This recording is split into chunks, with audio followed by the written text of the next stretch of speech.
Back to RB blogs. মই অখৰাজ ভূঞা আৰু আজি হয় 12 ডিচেম্বৰ। আজি আছিলে এয়াৰ শ্ব' লাচিত ঘাটত, কিন্তু CDS বিপিন ৰাৱতৰ আকস্মিক ডেথৰ কাৰণে সেইটো কেঞ্চেল কৰিবলগীয়া হ'ল। চ'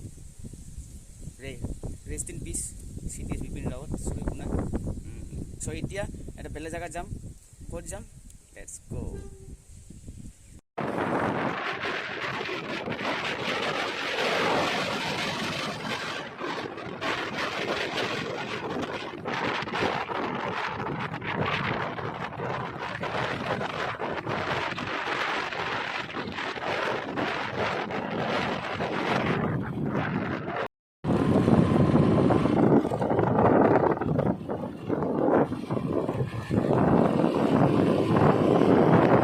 ৱেলকাম বেক। মই আছোঁ আপোনাৰ এতিয়া vintage auto museum, north east first vintage auto museum, যোনটো মেধিকুছিত আছে সোণাপুৰত, কামৰূপ মেট্ৰ' এৰিয়াৰ পৰা জাষ্ট এঘণ্টাৰ ড্ৰাইভ মানে স্কুটিত টিল হিয়াৰ। চ' এটা বহুত পুৰণা ৱৰ্ল্ড ৱাৰৰ সময়ৰ আগৰ পুৰণা বাইকছ, কাৰ্ছ, অটো কাৰ্ছ চব আছে। চ' মই দেখুৱাৰ যত্ন কৰিম। Let's visit. গোটেইবিলাক হেলমেট হয়, আগৰ যুদ্ধৰ হেলমেট যে, সেই যুদ্ধৰ হেলমেট হয় এইবিলাক। ওচৰৰ পৰা দেখাৰ যত্ন কৰিছোঁ ৰ'ব। কোনোবা সৈনিকে চাগে এইটো পিন্ধিছিলে, তেখেতে তাৰ পৰা কালেকশ্যন কৰিছে তেখেতসকলে। মাছছে ধুনীয়াকৈ এণ্ট্ৰেঞ্চটো ধুনীয়া হৈছে দেই, আৰু ভালকৈ প্ৰিজাৰ্ভ কৰিছে তেখেতসকলে। কাৰ মাথা কোনে পিন্ধি আছিলে কোনে জানে।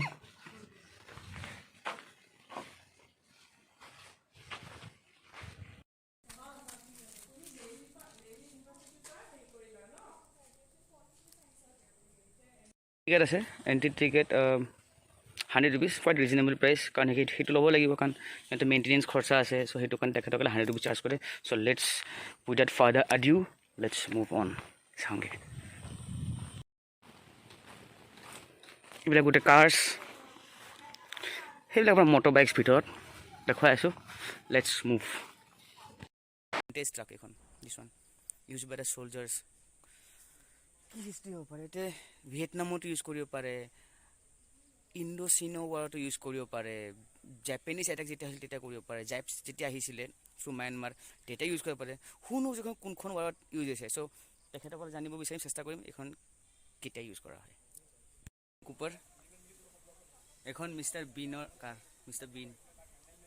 চ' পুৰণা মিনি কুপাৰ, পুৰণা মডেল।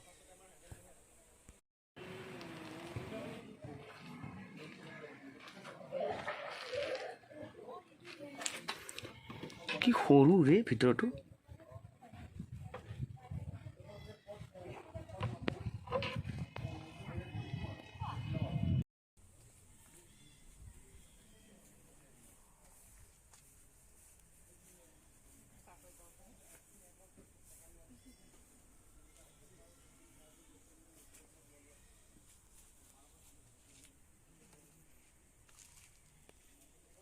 ডেটছন, এইখন ডেটছন হয়, নিচান ডেটছন যে এইখন। এখন অষ্টিন, এখন অৰিজিনেল UK হয়। চ' এই হেণ্ডেলটো দি ষ্টাৰ্ট কৰিছিল এইখনক।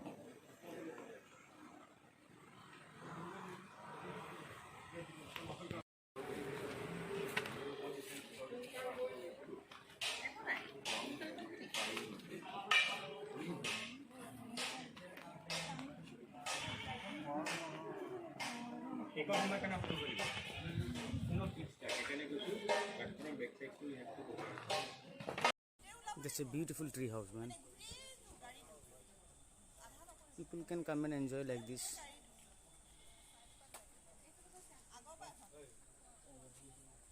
হৈছে World War II সময়ত ইউজ কৰা জীপ। এইটো ক্ৰেংক চিষ্টেমত লগোৱা আছে ইয়াতে, ৰিকভাৰী কৰিব পাৰে। তাৰ তলত আছে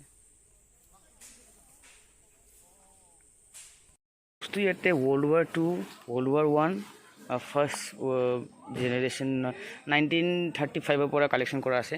যোন অ'নাৰ তেখেতৰ ডটাৰে এটা খুব ধুনীয়াকৈ এক্সপ্লেইন কৰি আছে। I am not getting enough time to মানে তেখেতৰ কথা পাতিব কাৰণ বিকজ দেখিছে ইয়াতে টুৰিষ্টৰ ইনফ্ল' হৈয়ে থাকে। চ' যিখিনি মই পাৰোঁ সেইখিনি মই দেখুৱাই যাম, মই লগতে কৈ যাম। কিপ ৱাচিং।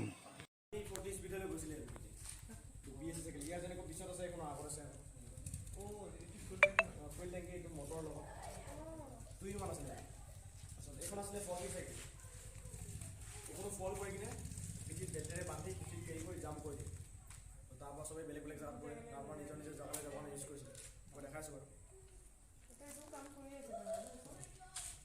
ৰানিং হৈ আছে ৱৰ্কিং কণ্ডিশ্যন তো তেতিয়াই মানুহবোৰ কিমান এডভান্স আছিলে মোৰ 1940s আৰু এতিয়াও ৰানিং হৈ আছে 1940 আমাৰ 39ৰ পৰা হৈছিলে 39ৰ পৰা 47লৈকে ছেকেণ্ড ৱৰ্ল্ড ৱাৰ তেতিয়াই ইউজ হৈছিলে এলিমেণ্ট মিলি এইটো ছেকেণ্ড ৱৰ্ল্ড ৱাৰ জেনেৰেটৰ আছিলে পেট্ৰল জেনেৰেটৰ ৱৰ্ল্ড ৱাৰ এইবোৰ চাইকেলৰ কালেকশ্যন আছে এইখন আছিলে কলম্বিয়া বাইচাইকেল এইখন চল্ডাৰটো ইউজ কৰিছিলে ছেকেণ্ড ৱৰ্ল্ড ৱাৰ এই চাইকেলখনৰ ব্ৰেক নাই দেখিছিলে তাৰ ব্ৰেক আছে পেডেলত মানে পেডেলটো চলিলে চলিব পেডেলটো ৰখালেই ৰখি যাব ইয়াৰ পেডেলতে ব্ৰেক আছিল কলম্বিয়া বাইচাইকেল কৈছিলে এনেকুৱা ফল্ডিং চাইকেলৰ কালেকশ্যন আকৌ আছে সেইবোৰ গোটেই ফল্ডিং হয় লাষ্টত এইখন ৰাজদূত আছিলে 1970s এইখন আছিলে ইয়ামাহা ৰেচিং বাইক বুলি কোৱা হয় এইখন ESD আছিলে 1971 এইখন আছিলে জাভাৰ আছিলে যিটো চুৰিয়া বুলি কৈছিলে এইখন জাভাৰ মডেল আছিলে এই চিলভাৰ কালাৰখন আছিলে ফিউৰি এইখন কি হণ্ডা নেকি ৰয়েল এনফিল্ডৰ আছিলে ফিউৰি এইখন আছিলে ৰয়েল এনফিল্ডৰ 1959 ক্লাছিক আছিলে তাৰ আগত এইখন আছিলে জাভা 1978 এতিয়াতো জাভা আকৌ লৈছে নতুন double engine double challenger 2 cylinder খবৰ পাই তেখেতে খবৰ কৰে কৈছে নিজৰ দৰমহা চাকৰিৰ মাজতে ইমানখিনি কৰিছে নিজৰ দৰমহা পইচা লগত 30-40 বছৰ আগত এইবোৰে কালেকশ্যন কৰি থাকে তো তেখেতৰ ঘৰ হৈছে জন্ম ডিব্ৰুগড় চকিডিঙি ৰঙাবাৰীত থকা দাদা হাউচিং কৰোঁ তেখেতে ACBত কাম কৰে তেখেতে এইবোৰ নিজৰ দৰমহা পইচা লগত কালেকশ্যন কৰিছে এই ফ্ৰিজটো কেনে কাম কৰিছিলে সেই ফ্ৰিজটো এইটো বিনা কাৰেণ্টৰ আছিলে এইটো কাৰেণ্ট যেতিয়া অহা নাছিলে আমাৰ তাৰ আগৰ ফ্ৰিজ হয় ইয়াৰ পিছফালে কেৰাচিন তেলৰ চাকি জ্বলাই দিলে এইটো কুলিং মেচিনত গেছ ফৰ্ম হৈ চলিছিলে গৰম দি হিট হয় আকৌ ঠাণ্ডা হয় তাতে তো তেতিয়াই মানুহবোৰ কিমান এডভান্স আছিলে এইখনো বিনা কাৰেণ্টৰ ফেন এই তলত দেখিছে এই চাকি জ্বলাই দিয়ে ওপৰত পিষ্টন থাকে পিষ্টনটো গৰম হৈ হিট হৈ চলিছিলে এইটো ছেকেণ্ড ৱৰ্ল্ড ৱাৰ জেট পাইলটৰ হেলমেট জেট পাইলটৰ এইটো চন্দুক আছিলে তলত ফাৰ্ষ্ট লেডাৰ বেগ ডক্টৰ ৰেডিছ আমাৰ লেডাৰ যেতিয়া ওলাইছিলে প্ৰথম তাৰপিছত এইটো আছিলে ছেকেণ্ড ৱৰ্ল্ড ৱাৰ চাইৰেন ইয়াক বজাই দিলে মানে এনিমিবোৰ এলাৰ্ট হৈ যায় তেতিয়া যুদ্ধ বুলি গম পাই যায় আৰু ই কোনো মেচিন বস্তু নহয় সেইকাৰণে আজিলে ভাল হয় মেকানিকেল আছিলে বজাই দিছোঁ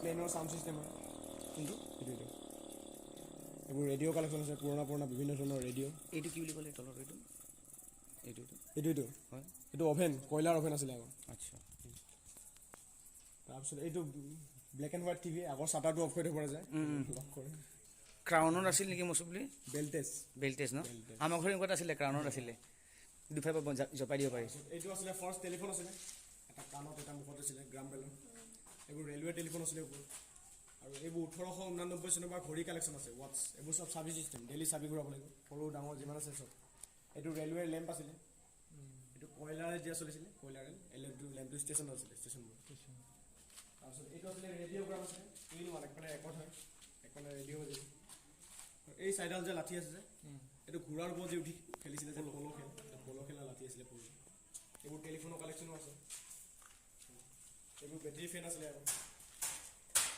এইবোৰ আমাৰ ফাৰ্ষ্ট চাউণ্ড চিষ্টেম আছিলে চাউণ্ড চিষ্টেম গ্ৰামোফোন ৰেকৰ্ডটো কৈছিল বজাইছিলে অকল এইটো আমি ইমান হাই লেভেল চাউণ্ড চিষ্টেম দিছিলোঁ ফাৰ্ষ্ট এইবোৰ আছিলে তাৰপিছত এইটো টেলিগ্ৰাম যে কৰিছিলে আকৌ এইটো মৰ্ছ কোড বুলি কৈছিলে এইটো এনেকৈ দাবাই কিনে ৱৰ্ডটো ক'ব লাগে মেছেজ গৈছিলে মৰ্ছ কোড এইটো 2-3টা ৱৰ্ড যাব সেইটো বুজিব লাগিব পোষ্ট অফিচ আছিলে আকৌ এইটো টেলিগ্ৰাম মেচিন এইবোৰ আকৌ আছিলে টাইপৰাইটাৰ আছিলে টাইপিং মেচিন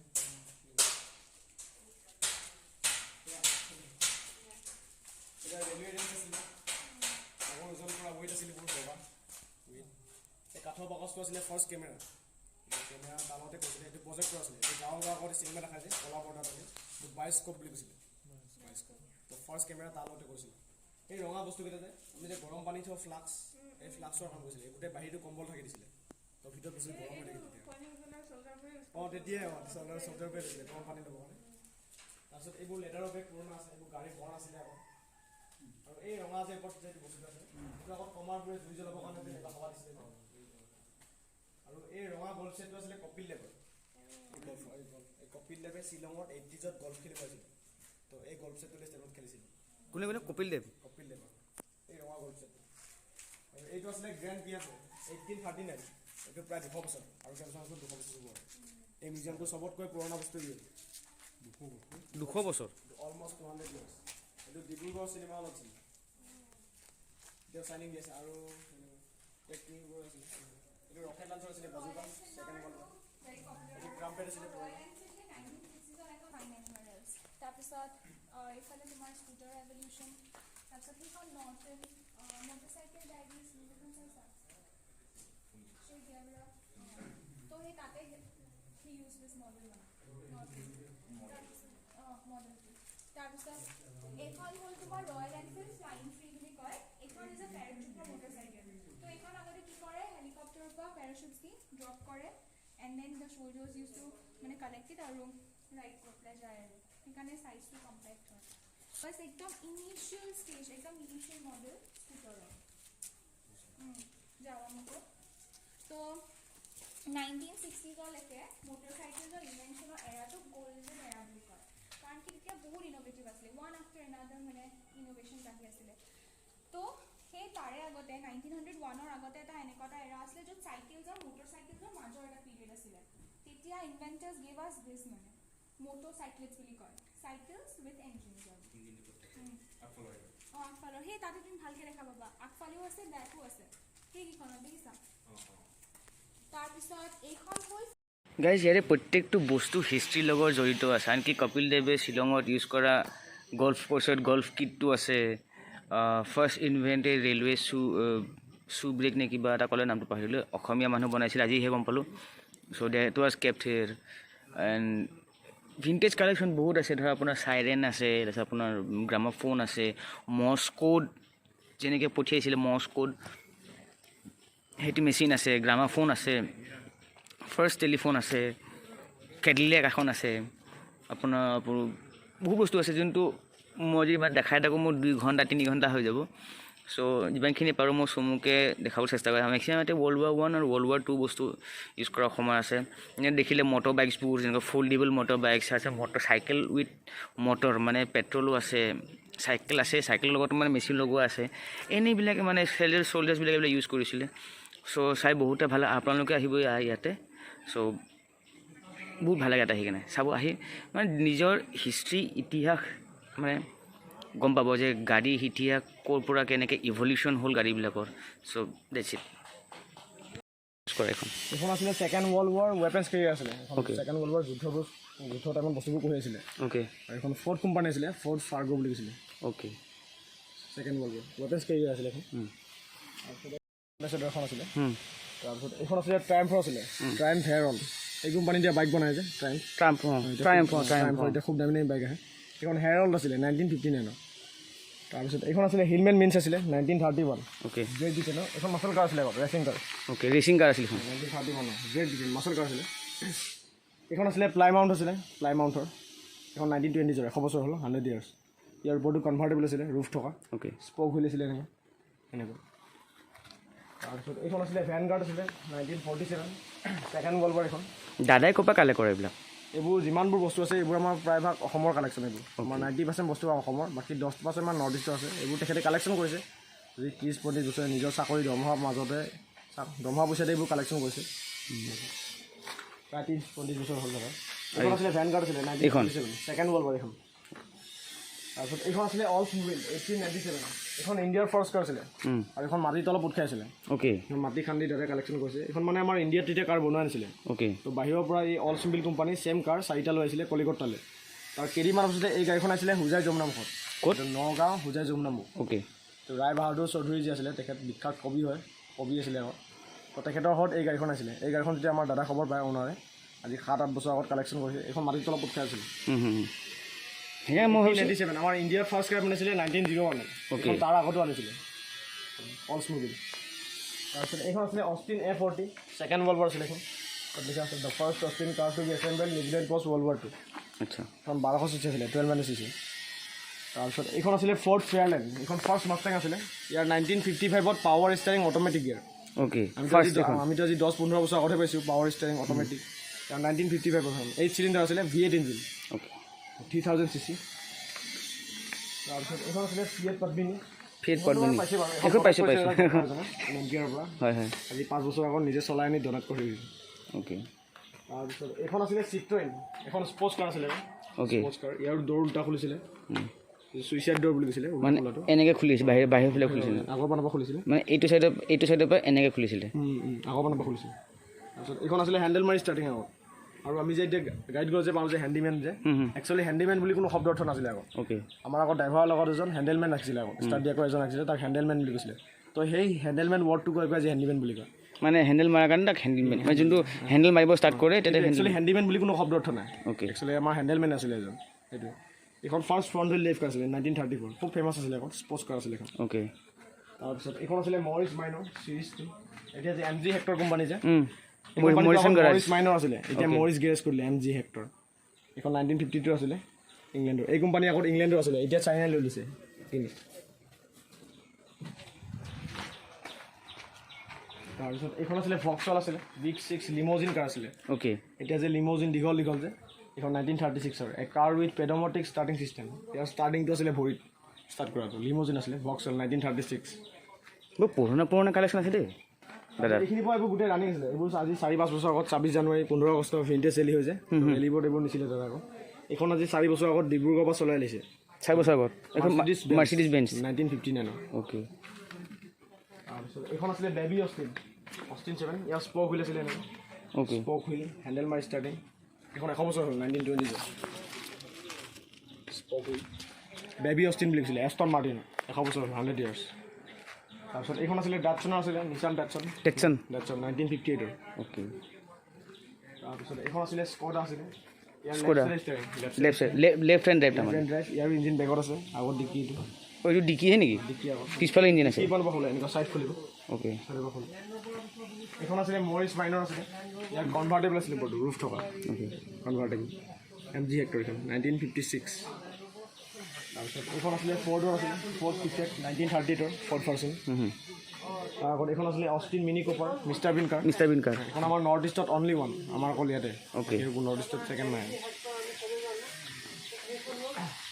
এইখন আছিলে ফিয়েট টপলিনো এখন 2 চিটাৰ আছিলে দুজন বহিব পাৰে অ'কে এইখন মিকি মাউচ মডেল আছে লিখা আছে the little mouse related to Mickey mouse okay মানে মিকি মাউচক ইটালীত টপলিনো বুলি কৈছিলে দ্য ফিয়েট 500 টপলিনো ইটালিয়ান চিটি কাৰ 1936 তাৰপিছত এইখন আছিলে ৰেনল্টৰ ফাৰ্ষ্ট মডেল 4 চিটি ইয়াৰ ইঞ্জিন পিছপানে আছে আগত ডিক্কি এইটো এইখন দাদাৰ ফাৰ্ষ্ট কালেকশ্যন সেইকাৰণে মাদাৰ অফ দ্য মিউজিয়াম লিখা আছে 1947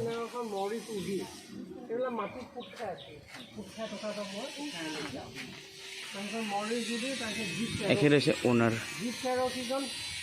টাৰ্মিনেটৰ 2 আৰ্নল্ডে চেম মডেলৰ গাড়ী ইউজ কৰিছিল সেই গাড়ীখন এইখন আছিলে second world war weapons carrier আছিলে অ'কে আৰু গোটেই ৱৰ্ল্ডত বহুত ৰিয়েৰ হয় এইখন গোটেই ৱৰ্ল্ডত 6-7খন মানৰ ওপৰত নাই মানে বনাইছিলে আৰু ইয়াৰ পিছফালে টেইলাৰ থাকে এনেকৈ টেইলাৰ থাকে ইঞ্জিনটো ওলাই থোৱা আছে বাৰু আৰু গোটেই স্কুটাৰ নিচিনা আছিল যে ৱেপেন্স কেৰি কৰিছিলে অ'কে বস্তুবোৰ মেইন বস্তুবোৰ ইয়াত নিছিলে এখন ষ্টেণ্ডাৰ্ড 2000 আছিলে 1970 মাচল কাৰ আছিলে আকৌ বহুত দামী আৰু মই কথা এটা কৈছোঁ ইয়াতে কোনখন গাড়ীত ৰাজীৱ গান্ধী বহিছিলে এই টয়টাখন মই কৈ আছোঁ এখন ডিজেল বাছ আছিলে জাৰ্মানী 1970 অ'কে তাৰপিছত এইখন আছিলে এইখন জীপ আছিলে জীপ চেৰকি বুলি কৈছিলে লেফ্ট চাইড ষ্টেৰিং এইখন 10 চিটাৰ দীঘল হয় অ' প্ৰকাণ্ড গাড়ী এই টাৰ্মিনেটাৰ ফিল্মৰ ছেম মডেল চলাইছে অ'কে জীপ আছিলে জীপ চেৰকি এতিয়া যে গ্ৰেণ্ড চেৰকি এনেকৈ ওলাইছে যে এইখন 10 চিটাৰ দীঘল আছিলে এইখন আছিলে ফিয়েট প্ৰিমিয়াৰ আছিলে এইখন লাষ্টখন আছিলে ষ্টেচন ৱেগন অ'কে কি আছিলে এখন মৰিছ উডি বুলি কৈছিলে 1958 অ'কে ইয়াৰ প্ৰায়ভাগ বস্তু কাঠৰ আছিলে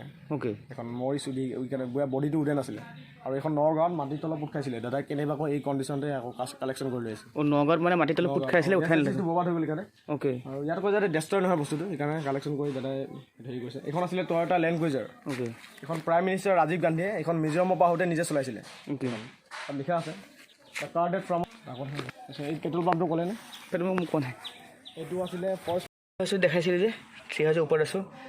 ইয়াতে আপোনালোকে থাকিবও পাৰে, ইভেণ্ট চিভেণ্টো হয়, চব কাম হ'ব। আৰু কি কজি প্লেচ হয় চাওক, এনেকুৱা এটা নিশা ইয়াতে লগৰ লগত পাৰ কৰিবলৈ কেনেকুৱা আমেজ লাগিব। ওপৰতে ভিউ, পাহাৰৰ ভিউ ইফালে, আৰু ঠাণ্ডা দিন ৰাতি হাতী ওলাবই। চ' আহক, হাতীও চাব পাৰিব।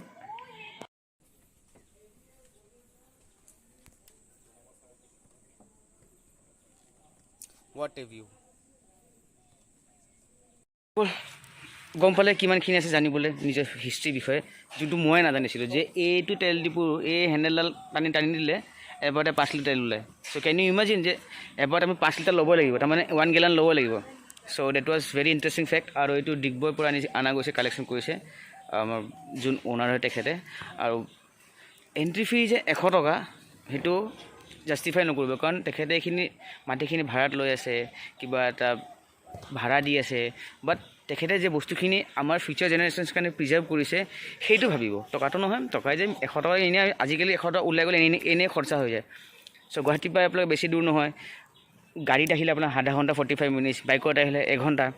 ছানডে হয়, যেতিয়া সময় পাই আহক, অকণমান জানক, অকণমান বুজক যে কিছুমান বস্তু কিছুমান মানুহে কেনেকৈ কালেক্ট কৰে, সেইটো অকণমান প্ৰশংসনীয় বিষয়। So' I am quite really thankful to the owner আৰু এভৰি ওৱান। যোনে ল'ৰাজনে আছে, তেখেত ডটাৰ হয়, তেখেত হয়, যিমানখিনি নলেজেবল বস্তু যে মই নাজানো কোনখন গাড়ী কি হয়। চ' সেইখিনি বস্তু যাতে আপোনালোকে আহি চাই যায়, তাৰে অনুৰোধতে RP ব্লগছৰ পৰা মই ৰখৰাজ ভূঞা চাইনিং অফ কৰি আছোঁ। Thank you so' much. বন্ধুসকল, welcome back to RP blogs.